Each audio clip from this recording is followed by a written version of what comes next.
గత జన్మల గురించి వింటూ ఉంటాం. ఒక్కొక్కసారి వాసన అనే పదం వింటూ ఉంటాం.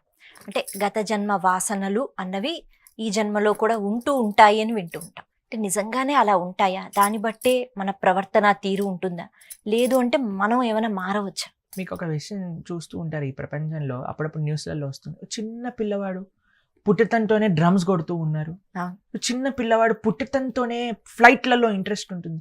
సంగీతం పుట్టతంతోనే సంగీతం బాగా పాడతారు. కొంతమంది పుట్టతంతోనే ఆధ్యాత్మికంగా ఉంటారు. ఎక్కడి నుంచి వచ్చాయండి? కడుపులో ఏమైనా మనం చిప్పేసామా వాళ్ళ లోపల? కాదే, పూర్వజన్మ వాసనలు అంటే ఉంటాయి, తప్పకుండా ఉంటాయి.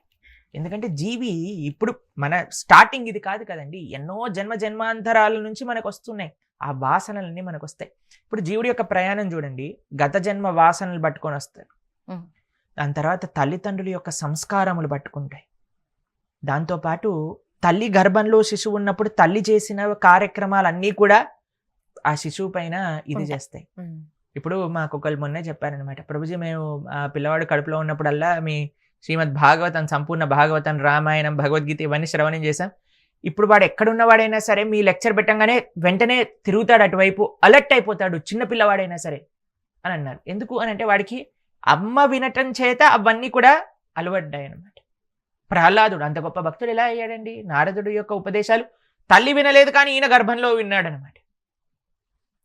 కాబట్టి తల్లి కడుపులో పిల్లవాడు ఉన్నప్పుడు అమ్మ ఏవైతే సంస్కారములను, ఏ విధమైన ఆహారాన్ని తీసుకుందో, ఏది చూసిందో, ఏది విన్నదో వాటిని, దాంతోపాటు జీవి అనంత కోటి జన్మల కర్మ, మళ్ళీ పిల్లవాడిని ఎలా తల్లిదండ్రులు పెంచుతారో, వాడు టీచర్లు ఎలా చూస్తారో, ఇవన్నీ పట్టుకొని మనం జీవుడు ముందుకు నడుస్తున్నాడు అనమాట. దాంట్లో మనం ప్రయత్నం చేస్తున్నాం, ఒరే ఇదిరా కృష్ణుడు చెప్పింది, ఇలా మారాలి, మన ధర్మం ఇది, మన సనాతన సంస్కృతి అంటే ఇది, జీవుడి యొక్క స్వరూపం, కృష్ణుడి యొక్క దాసత్వం అని చెప్పి అర్థం చేసుకోవాలి అంటే ఎంత విశేషం చెప్పండి. కాబట్టి మంచి మనస్సు, ఒక సింపుల్ వినయంతో, ఒక నమ్మకంతో ఉన్న వాళ్ళు ఎవరైనా సరే భగవంతుని అర్థం చేసుకోవచ్చు.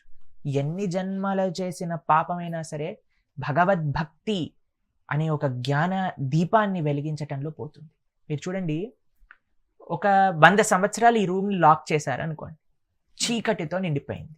100 సంవత్సరాల తర్వాత మీరు ఒక దీపం తీసుకొని ఈ రూమ్లోకి ప్రవేశించారు. 100 సంవత్సరాల చీకటి కూడా ఒకటే నిమిషంలో పోతుంది కదా. అంతేగాని మెల్లమెల్లగా చీకటి దొరుకుతుందా? కాదు కదండి. దీపం పెట్టామంటే ఒక్క నిమిషంలో ఆ జ్ఞానం మొత్తం కూడా ప్రజ్వలింపజరుగుతుంది. అలానే భగవద్భక్తి కూడా ఎన్ని జన్మాంతర కోట్ల వాసనలు అవ్వనివ్వండి, అదేనైనా అవ్వనివ్వండి, మన మనస్ఫూర్తిగా కృష్ణుడిని ఆశ్రయిస్తే, మన శాస్త్రం ఇచ్చిన ఎగ్జాంపుల్ ఏంటో తెలుసా?